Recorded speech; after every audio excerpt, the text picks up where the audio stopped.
계속 가서 200까지 갔어. 얘가 더 커지려면 300을 들어야 돼. 그리고 400을 들어야 돼. 이게 현실적으로 말이 안 됩니다. 자, 지금 여기서 정말 정확하게 잘 들어야 됩니다. 그거를 타파할 수 있는 방법이 뭐야? 휴식의 주기와를 운동에 대입하는 겁니다. 자, 어떤 게 더 근육의 성장에 도움이 될까? 질문한 거예요. 답을 정하기가 좀 그렇지 않을까요? 오, 배운 새끼예요. 자, 고반복 저중량, 저반복 고중량. 여기서 사실은 이 리밋에 도달하면 근육의 성장 속도는 똑같다는 연구 결과가 있습니다. 물론 프로 보디빌더까지는 아니지만 그냥 어느 정도 근육 성장에 있어서는 똑같다. 다만 스쿼트를 해. 얘는 20kg로 200개야. 얘는 150kg로 한 개가 10개야.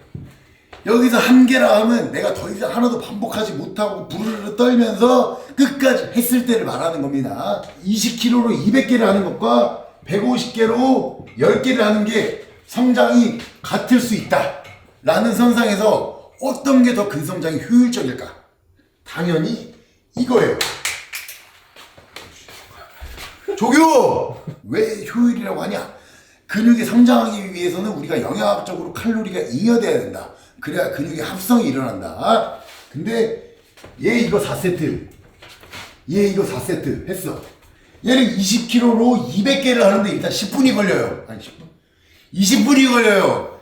20분에서 4하면 벌써 2, 4, 80분이 걸려. 얘는 150kg로 10번이 하는데 4세트 하는데 예를 들어 한 20분 정도가 걸린다. 어차 휴식시간까지. 우리가 속근을 더 많이 단련을 시켜야 커지는데 그럼 얘는 그거에 가깝겠지? 얘는 그러면 지근에 가깝겠지. 우리 몸의 에너지 대사는 몇 개라고 보면 돼. 크게 유산소성 대사, 무산소성 대사. 물론 깊게 들어가면 더 있지만 너네 수준은 여기까지야. 그러니까 우리가 영양을 하고 유산소성 대사를 쓰게 되면 뭐가 돼? 몸에 있는 잉여 칼로리를 계속 쓰게 돼. 근데 얘 같은 경우에는 당연히 힘은 들겠지만 유산소성 대사가 아니라 무산소성 대사를 쓰면서 EPOC 효과, 산소 부치 현상을 일으키면서 추후에 칼로리 소비되지만 200개를 하는 것보다는 칼로리가 사실은 적게 든다. 그렇기 때문에 효율로 봤을 때는 어떻게 운동을 해야 돼? 저반복 고중량. 쉽게 얘기해서 요까지 정립이 됐다고 치는데 무게는 들지만 근육이 커지지 않는 이유가 타입 1, 타입 2의 차이가 아니라 운동을 잘 못해서 그렇습니다. 이게 트레이닝 학계론을 할 때 보디빌딩이 되게 특이성이라는 게 있어요. 특이성. 내가 예를 들어서 런닝을 해. 이 기준이 있잖아. 근데 1시간 뛰던 애가 50분을 이제 단축을 한 거야. 그럼 기록이 정확하기 때문에 얘는 이렇게 단축했구나라는 걸 확인할 수가 있죠. 근데 보디빌딩은 뭐야? 우리가 헬스장에서 보는 것처럼 저 새끼가 나보다 무게를 더 드는데 몸이 왜 저러지? 이런 애들이 있어요. 그런 애들이 왜 그러냐? 걔네는 근육을 쓰는 운동이 아니라 수행을 했기 때문이에요. 무조건 무게만 드는 게 정답이 아니라 일단은 트레이닝학적으로 그 근육의 근전도를 활성화할 수 있는 게 가장 기본이 돼야 된다. 그랬을 때 이 모든 게 다 정립하는 겁니다. 결론! 기은 형 한 3, 4년 전에 유튜브 보면서 운동 배우자. 힘드니까 오늘 여기까지 할게요. 저도 집에 가야죠. 이거까지만 하고 갈게요. 자, 여러분 보시다 보면은 프로 보디빌더들이나 되게 저명한 보디빌더들이 왜 맨날 헬스장 하던 데서만 운동하는지 알아요? 로니 콜만만 보더라도 사실 아니 로니 정도 되는데 시설이 저렇게 다 허름해가지고 막 노스런판 쓰고 이게 왜 저렇게 하나라고 생각해 보신 적 있어요? 프로 보디빌더들은 계속 몸이 좋아지는 애들은 이 운동의 주기화가 있어. 이게 어떤 거냐 설명을 하자면 근육 성장을 계속하기 위해선 계속 세게만 한다고 근육이 커지는 거 아니에요. 100kg로 벤치프레스를 했어. 나중에 120이 됐어. 그럼 또 120에 맞는 근육이 생기겠죠? 이게 그럼 계속 올라가야 되잖아. 계속 가서 200까지 갔어. 그럼 얘가 여기서 더 커지려면 300을 들어야 돼. 그리고 400을 들어야 돼. 이게 현실적으로 말이 안 됩니다. 왜냐면 우리가 운동 과부하라는 건 뭐야? 사람들이 무게만 생각해. 근데 과부하를 줄 수 있는 단계는 사실 크게 두 개로 나뉠 수 있을 것 같아. 이 무게의 증량, 그리고 쉬는 시간의 감소, 요런 걸로 해서 이제 운동 강도를 높일 수가 있겠죠. 자, 지금 여기서 정말 정확하게 잘 들어야 됩니다. 로이더나 내추럴이나 똑같은 거니까 이거 잘 들어보세요. 정말 중요한 거예요. 지금이 하이라이트야. 요거는 이제 운동 초보자들도 해당이 되지만 중고급자들이 잘 들어야 되는 겁니다. 내가 예를 들어서 벤치프레스 100kg로 10개를 했다. 이게 리밋이야. 근데 우리가 지속적으로 무게를 늘리려면 어떻게 해야 돼? 100 한 다음에 120이 안 돼. 왜냐면은 운동을 계속 하는 애들 보면은 뭔가 정체기 같은 게 있죠. 그거를 타파할 수 있는 방법이 뭐야? 휴식의 주기화를 운동에 대입하는 겁니다. 자, 4분할이라고 할게요. 하체, 가슴, 등, 어깨. 이게 1주차, 2주차, 3주차, 4주차. 이렇게 한다고 쳐봐요. 자, 우리가 웨이트를 할 때 몸에 신경계 피로도가 쌓이죠. 그렇잖아요. 그러면은 내 스케줄 하체, 가슴, 등, 어깨야. 그럼 예를 들어서 요날 한 8에서 12회 정도 리밋의 무게를 했어. 그럼 고중량을 친 거잖아요. 그럼 가슴 같은 경우도 예를 들어서 8에서 12회를 쳤어. 그러면 여기서 이제 피로도가 오잖아. 그럼 등 같은 경우에는 한 10에서 왜 이러냐 이거. 조교! 얘는 10에서 15회. 그럼 얘도 피로도가 있을 거 아니야. 그럼 얘도 10에서 15회. 이렇게 해서 한 주차를 끝냈어. 그럼 두 번째 주차는 어떻게 해야 돼?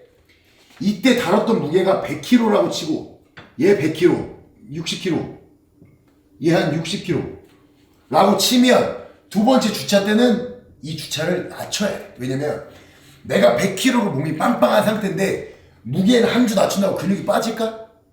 빠지지 않아. 유지만 하는 단계를 일부러 주기화해서 가져가는 겁니다.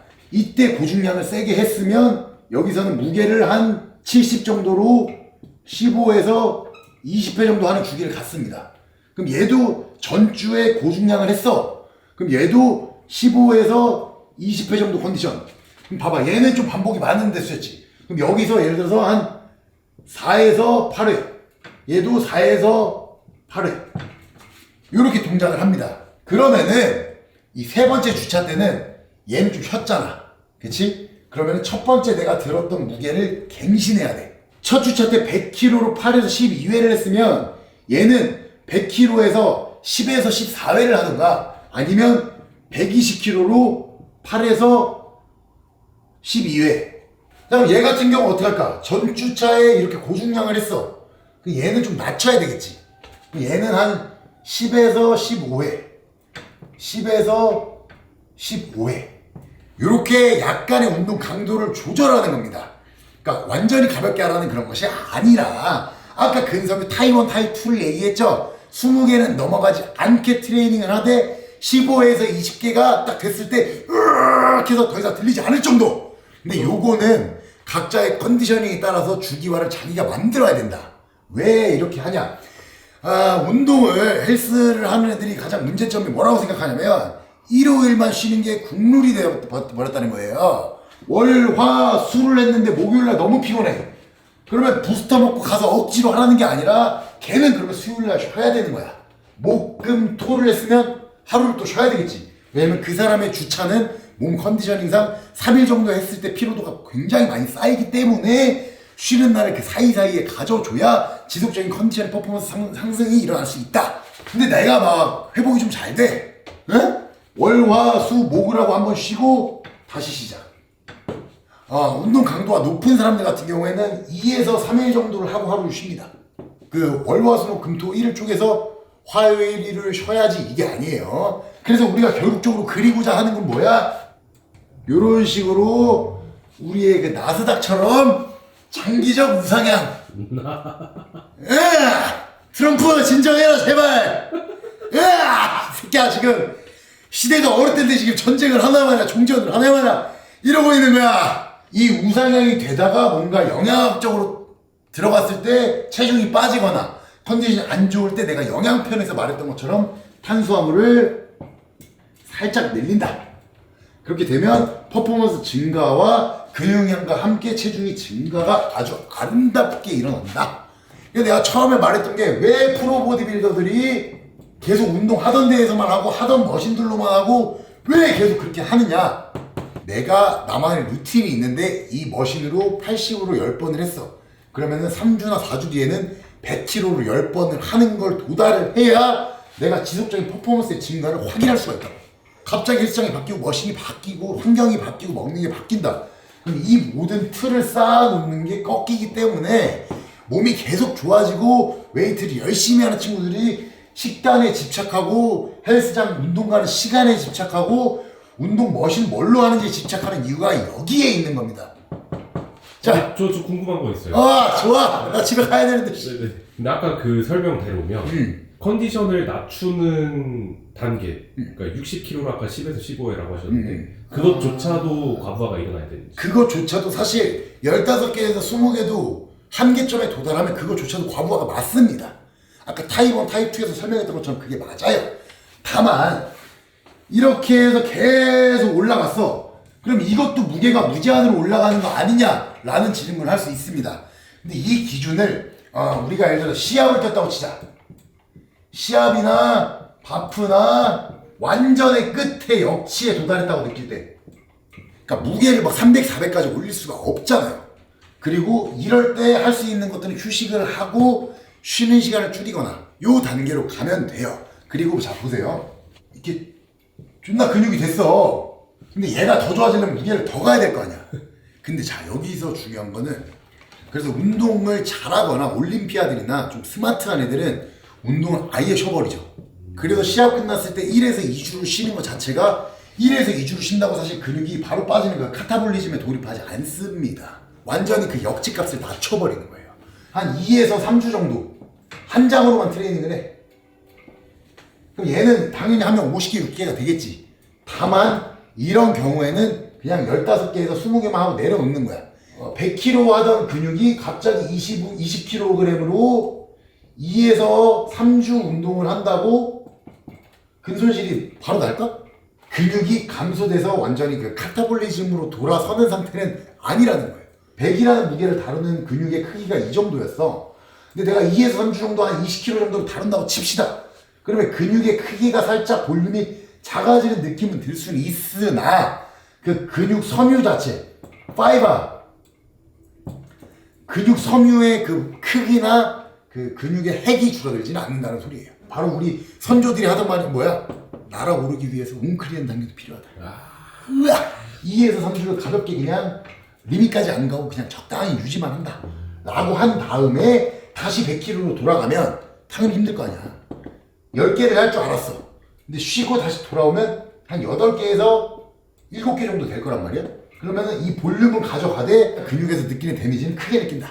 같은 무게를 썼지만은 이런 주기를 가지면서 오히려 다루는 무게가 많이 증가하지 않아도 당연히 지속적인 근성장이나 컨디셔닝을 만들 수가 있다. 간혹 가다가 운동 주기화를 안 가져가고 계속 세게만 하는 애들 보면은 밥 먹으면 바로 자요. 존나 피곤하거든. 그리고 어디 뭐 놀러 가자, 데이트 가자 하면은 애들 못 가요. 그런 거 자체가 이미 생활 자체가 무너지는 상태로 이제 피로도가 신경계가 쌓이게 되면은 맛이 같다고 보면 돼요.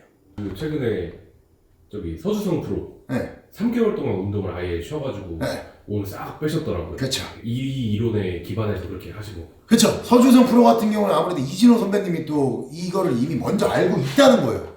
3개월은 좀 많이 쉬긴 했어. 내가 볼 때 뭐 한 2달 정도면 쉬었을 됐을 것 같은데, 근데 그것도 왜 서주성 프로 같은 경우 예시를 들자면 왜 3개월 쉬었을까? 그 사람이 주기를 아는 거야. 내가 3개월 쉬었을 때 어느 정도 주기, 혹은 이제 뭐 어디 부상이라던가 어떤 뭐 요인들이 당연히 많겠죠. 그래서 그 사람은 스마트하게 하는 거예요. 그리고 서주성 선수 요즘 최근 몸을 보면 엄청 좋아요. 그게 왜 그럴까요? 모르는 애들은 뭐 스테로이드 쓰니까 그렇겠지, 그렇게 하는데 예, 무조건적인 답이 그게 아니라는 거예요. 이거는 내추럴이나 로이드나 동일하게 해당되는 겁니다. 왜냐면은 유산소성 운동 같은 경우에는 우리가 미토콘드리아나 이런 에너지 대사나 이런 에너지, 그런 결핍된 에너지 시스템을 쓰면서 젖산도 물론 쌓이지만 노폐물을 많이 배출을 합니다. 근데 우리가 하는 웨이트 트레이닝 같은 경우는 뭐야? 우리 몸을 피로하게 만들어서 상처를 입혀서 근섬유가 항상성에 의해서 적응해서 두꺼워지게끔 하는 거잖아. 근데 계속 피로도 이렇게 하면 근육이 커질 수가 없어. 그래서 이런 주기화에서 더 나아간 게 뭐야? 항산화 주사. 어? 그래서 프로 보디빌더들이나 내추럴 보디빌더들이 그런 항산화 주사를 맞는 것들이 휴식도 동반되지만은 몸에 이런 그 젖산이나 피로 물질들을 밖으로 배출하고 빨리 회복하기 위해서 보디빌더들도 항산화제를 쓰고, 이건 일반인들도 피곤할 때 병원 가서 항산화 주사 맞는 게 이런 거다. 자, 회사 일을 하고 그럼 밖에 다른 일을 하고 육아를 하고 몸이 얼마나 힘들겠어요. 우리도 그 일을 존나 하다 보면 쉬어야지 다음 일이 잘 되잖아요. 결국 휴식과 그런 주기화를 통해서 계속적으로 우상향으로 만들어 가야 지속적인 성장이 모든 분야에서 가능하다. 결국 이 트레이닝이라는 거는 역사적으로 우리 그 정신건강을 위해서도 이게 선조들이 하라고 하는 이유가 있어요. 이 모든 것들이 그 인생에 대입이 돼. 어떤 종목을 하더라도. 그래서 이거 좀 중요하다. 그래서 오늘 평소에는 15분만 찍고 끝났는데 오늘 30분이나 찍었어요. 질문 있으시면 댓글로 달면 또 좀 피곤하게 달지 마세요. 그냥 좋아요랑 구독 눌러주시고 그렇게 하셨으면 좋겠어요.